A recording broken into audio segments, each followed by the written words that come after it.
கர்த்தருடைய பரிசுத்த நாமத்திற்கு ஸ்தோத்திரம் உண்டாவதாக. கடந்த பதிவிலும் கூட ஒரு யானையிடம் தப்பியதை குறித்தும் 2 பிராமணர்களிடம் அவர்களுடைய சுலோகங்களை குறித்து அர்த்தங்களை கேட்ட பொழுது அதனுடைய விளக்கங்கள் அவர்கள் சொல்ல தயங்கினதையும் நான் உங்களோடு கூட பகிர்ந்து கொண்டேன். இது நம்ம பிராமணர்களை குறை கூறுவதற்கோ அவர்களுடைய வழிபாட்டு முறைகளோ நம்ம குறை கூறுவதற்காக அல்ல, அவர்களை சங்கடப்படுத்துவதற்காகவும் அல்ல. அவங்களே இன்றைக்கி அநேக நபர்கள் ஆண்டவராக இயேசு கிறிஸ்துவை ஏற்றுக்கொண்டு இன்றைக்கி பிரார்த்தனாலயம் என்ற சர்ச்சை சென்னையில் நடத்திக்கிட்டு இருக்கிறாங்க. அவங்க மூலியமாக தான் இந்த சுலோகங்கள் எல்லாம் எங்களுக்கு தெரிய வந்தது. இப்போ சமீபத்தில் மரித்ததான ஐயா சாது செல்லப்பா ஐயா அவர்கள் இதை குறித்து நிறையா காரியங்கள் புக்கு எழுதியிருக்கிறாங்க. அது மாத்திரமல்ல அதனுடைய சுலோகங்களுக்குரிய விளக்கங்களை அவங்களும் சொல்லியிருப்பாங்க. அப்போது இந்த மாதிரி காரியங்கள் எல்லாம் நம்ம கேட்க வரும்பொழுது தான் நம்ம இந்து மதத்தில் ஆரம்ப காலகட்டத்திலே ஆண்டவராகிய இயேசு கிறிஸ்துவை பற்றி இவ்வளவு முறைமைகள் சொல்லப்பட்டிருந்தும் நம்மளுடைய கண்கள் திறக்கப்படலை. அதை மறைவாகவே நம்ம கொண்டு போயிட்டோம். நம்மளை சார்ந்தவங்களும் நம்ம மூதாதையர்களும் அதை நமக்கு என்ன செய்யலை, வெளிப்படுத்தி சொல்லலை. நம்மளுடைய அப்பா அம்மா தாத்தா பாட்டி பாட்டன் பூட்டி இவங்களை என்ன செஞ்சாங்களோ அதை நம்ம அப்படியே படிப்படியாக செஞ்சுக்கிட்டு வர்றோமே ஒழிய அதனுடைய விளக்கங்களை அர்த்தங்களை நம்ம அறிந்து கொள்வதற்கு நமக்கு மனமில்லை. ஆனால் அந்த விளக்கங்களை அறிந்து கொள்ளணும், நாம் எதை செய்கிறோம் என்பதை உணர்ந்து நம்ம செயல்படும் பொழுது உண்மையான மெய்க்கடவுளை நம்ம அறிந்து கொள்ள முடியும்.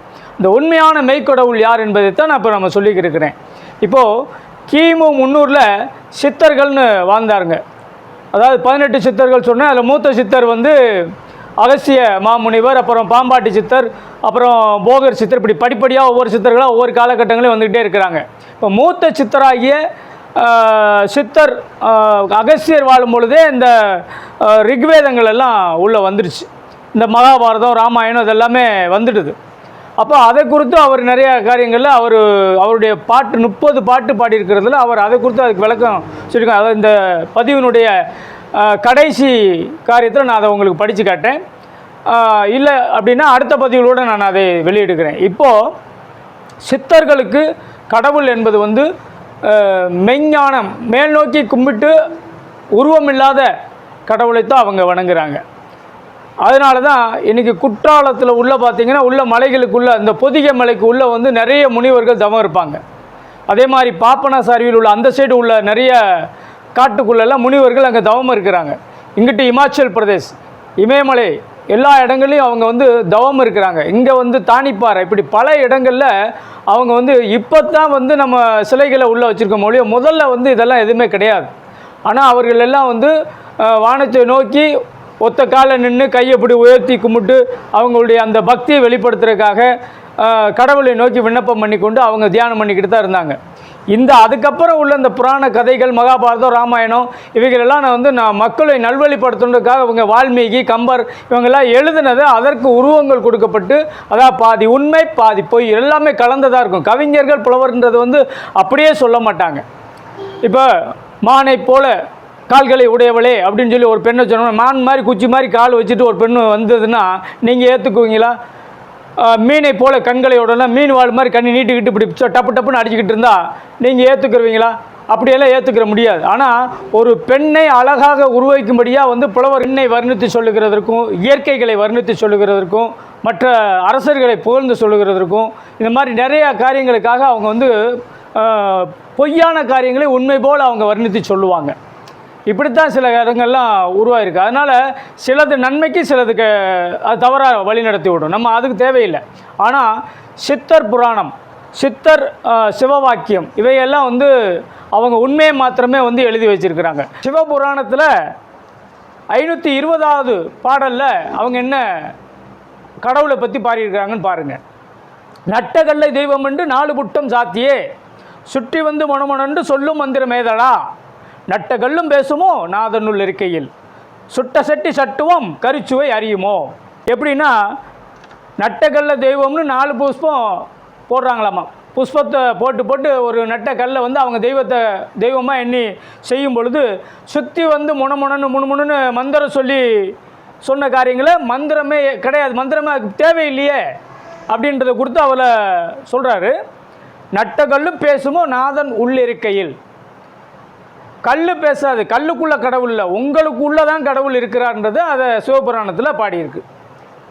ஒரு சிவபுராண பாடலில் 520வது பாடலில் இதைத்தான் சொல்லியிருக்குது. சுட்ட சட்டி சட்டுவம் கரிச்சுவை அறியுமோ. நீங்கள் குழம்பு வைக்கிற குழம்பு சட்டி அதோட டேஸ்ட்டு தெரியுமா? அதுக்கு மணமாக மீன் குழம்பு வச்சாலும் சரி, மணமாக மட்டன் குழம்பு வச்சாலும் சரி, அது சாப்பிட முடியுமா? அதுக்கு அதனுடைய ருசி தெரியுமா? தெரியாது இல்லையா? அது மாதிரி தான் நீங்கள் சிலை வழிபாடு பண்ணுறதுன்னு சிவபுராணத்தில் சொல்லப்பட்டிருக்குங்க. நான் பாடலை நான் சொல்லலை, சிவபுராணத்தில் சொல்லியிருக்கேன். அதை கூட நான் உங்களுக்கு அதில் முன்னாடி காட்டுறேன். அப்போது ஆதியில் வாழ்ந்த அந்த சித்தர்கள் கல்லிலே தெய்வம் அல்ல, உனக்கு உள்ளதான் தெய்வம் இருக்கிறார். அன்பே சிவம், அன்பே சிவம், சிவன் தான் அன்பு.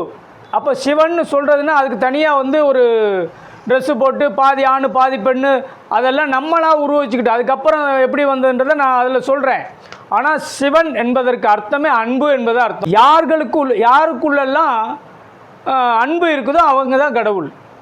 யாருக்குள்ளெல்லாம் கோபம், விரோதம், கொலவெறி, விபச்சாரம், வேசித்தனம், விக்கிரக ஆராதனை, கடவுளை விட்டு பிரிக்கிற எந்த செயல்கள், வைராக்கியம், வீம்பு, இது மாதிரி மாம்சத்தின் கிரியைகள் 23 இருக்குது.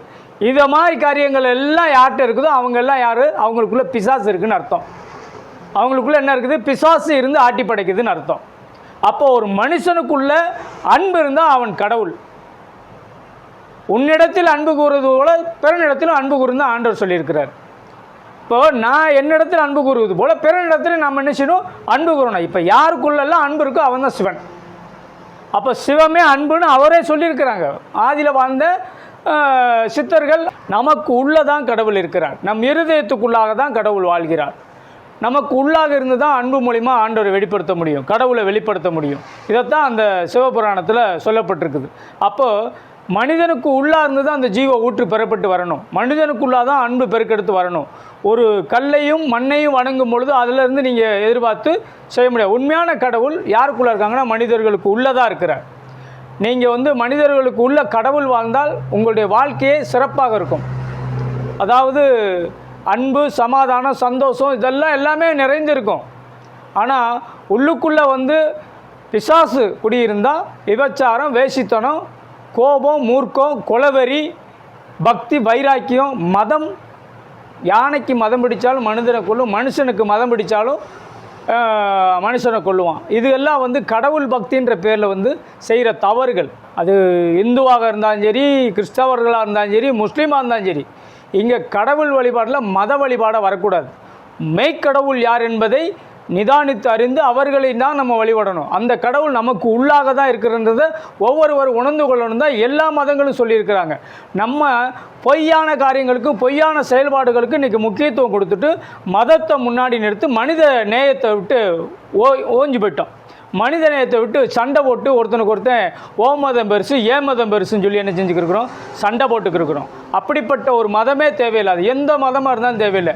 எல்லா மக்களும் ஆண்டவருடைய பிள்ளைகள் தான். அதில் இயேசு கிறிஸ்து மரித்து உயிர்த்தெழுந்தது பூமியில் வாழுகிற எல்லா மக்களுக்காகவும் தான்.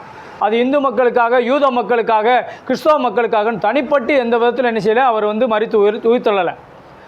முந்தின ஆதாம் பாவம் செய்தான், பிந்தின ஆதாம் அந்த பாவத்திலிருந்து மக்களை விடுவித்ததற்காக அவர் என்ன செஞ்சார்? மக்களை விலையேறப்பட்ட ஒரு இரத்தத்தை கொடுத்து மீட்டெடுத்திருக்கிறார். இதுதான் உண்மை.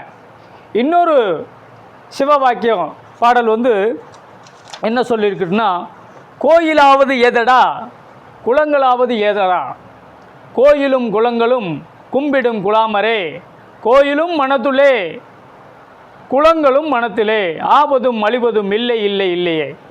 வெளியில் போய் கோயில் சுற்றுறது பிரயோஜனம் இல்லை. குளங்குளமாக போய் சுற்றி முங்கி எந்திக்கிறனாலையும் பிரயோஜனம் கிடையாது. அதெல்லாம் எங்கே இருக்குது? அந்த வழிபாடு எங்கே இருக்குன்னா, கோயிலும் மனத்துலே குளங்களும் மனத்துலே உங்களுக்குள்ளே தான் இருக்குன்னு அதுலேயும் சிவவாக்கியர் பாடியிருக்கிறார். சிவவாக்கியர் பாடலில் 34வது பாடலில் அது போடப்பட்டிருக்குது. அப்போ நமக்கு உள்ளதான் என்ன செய்யப்பட்டிருக்கு? கடவுள் இருக்கிறார் என்பதை சிவவாக்கியர் மூலமாக சொல்லப்பட்டிருக்கிறாங்க. அப்போது வெளியில் தேடாதீங்க, நமக்கு உள்ள தேடுங்க. மற்றவர்களிடத்தில் அன்பு செலுத்த பாருங்கள். உன்னிடத்தில் அன்பு கூறுகிறது போல் பிறனிடத்திலும் அன்பு கூறு என்று தான் வேதத்தில் சொல்லப்பட்டிருக்கிறது. அதனால் அந்த அன்பை வெளிப்படுத்தும் பொழுது தான் நம்முடைய கடவுளை நீங்கள் வாழ்கிற முறைமைகளில், நீங்கள் வாழ்கிற வாழ்க்கையில் அதை வெளிப்படுத்தி காட்டுங்க. அதுதான் கடவுளுடைய காரியத்தை நீங்கள் வெளிப்படுத்தி காட்ட முடியும். அதனால தான் ஒரு கணத்தில் இருந்தால் இன்னொரு கணத்தை காட்டுங்கன்னு ஆண்டவரே சொன்னார். உன்னை 1 மைல் தூரம் ஒருத்தர் இழுத்து போகணும்னு நினச்சினா அவங்க கூட இன்னொரு 1 மைல் தூரம் கூட நீ என்ன செய்ய போ. உன்னுடைய அங்கி வேணுன்றவனுக்கு உங்களுடைய மேலாடை விட்டுட்டு போன்றார். எல்லாத்தையும் விட்டு கொடுன்னு தான் சொல்லியிருக்கிறார். அதுபோல் அதே நேரம் விக்கிரக வழிபாடை வெறுக்கிறார். கடவுள் எந்த கடவுளும் விக்கிரக வழிபாடு இப்போ நான் பாடினது வந்து சிவபுராணம் தான். அது இந்து நம்ம வேதத்தில் இந்துவில் தான் இருக்குது. அப்புறம் மட்டும் இல்லை, ரிக்வேதத்தில் வந்து நாதஸ்ய பிரதிமா அசுதஸ்ய பிரம்மகஸ்தேன்னு இருக்குது. கடவுளுக்கு உருவமில்லை, கடவுள் ஆவியாக இருக்கிறார், அவர் ஒருவரை போற்றத்தக்கவன் கூட அந்த ஸ்லோகத்தில் ரிக்வேதத்தில் சொல்லப்பட்டிருக்கு. நாதஸ்ய பிரதிமா அசுதஸ்ய பிரம்மகஸ்தே அப்படின்ட்டு. அப்போ கடவுள் வந்து ஆவியாக தான் இருக்கிறார். கல்லுக்குள்ளே மண்ணுக்குள்ளே நீங்கள் கடவுளை தேடக்கூடாது. அப்போ கடவுள் அந்த ஆவியாக இருக்கிற கடவுள் நமக்குள்ளே தான் இருக்கிறார். இதைத்தான் ஆண்டவர் சொல்லியிருக்கார். 15 சங்கீதம் 135 சங்கீதம் 115 4 to 8, சங்கீதம் 135 15 to 18 பார்த்தீங்கன்னா அதுக்கு கண் இருந்தும் பார்க்க முடியாது, மூக்கு இருந்தும் நுகர முடியாது, வாய் இருந்தும் பேச முடியாது, கை இருந்தும் எந்த செயல்பாடும் பண்ண முடியாது. இப்படிப்பட்ட ஒரு விக்கிரகத்தை நீங்கள் கடவுள் என்று வணங்கக்கூடாதுன்னு தான் போட்டிருக்குது. உண்மையான கடவுள் உயிரோடு கூட இருக்கிறவர், அவர் உங்களுக்குள்ளாக இருக்கிறவர் தான் சொல்லப்பட்டிருக்குது.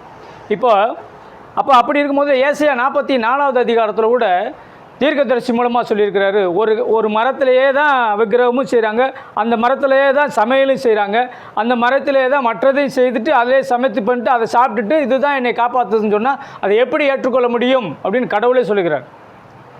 இப்போ உண்மையான கடவுள் உங்களுக்கு உள்ளாக தான் இருக்கிறார். திரும்ப திரும்ப சொல்கிறேன், நமக்கு உள்ளாக தான் கடவுள் இருக்கிறார். நமக்காக தான் கடவுள் பலியாகி இருக்கிறார். அந்த பலியாக வேண்டும், ஒரு உண்மையான கடவுள் பலியாகி நம்மளை மீட்டெடுக்க வேண்டும் அப்படின்னு ரிக்வேதத்திலையும் எல்லா காரியங்களும் சொல்லப்பட்டிருக்கு. நமக்காக, நம்முடைய பாவங்களுக்காக ஒரு கடவுளே நேரில் வரணும், அவர் மனிதனாக பிறக்கணும், பாவமே இல்லாமல் பிறக்கணும், அவர் மரிக்கணும், திரும்ப உயிரோடு எழுந்திருந்து வரணும், நம்மை மீட்டெடுக்கணும்னு சொல்லி தான் வேதங்களில் சொல்லப்பட்டிருக்கு. இப்போ அதை தான் இயேசு கிறிஸ்து வந்திருக்காரு. அது மாதிரி வேறு எந்த இதுலேயும் நம்ம அப்படி சொல்லப்பட்ட கடவுள்கள் இல்லை. அதனால தான் நான் வந்து இயேசுவை பற்றி திரும்ப திரும்ப சொல்கிறோம், ஏற்றுக்கொள்ளுங்கள்.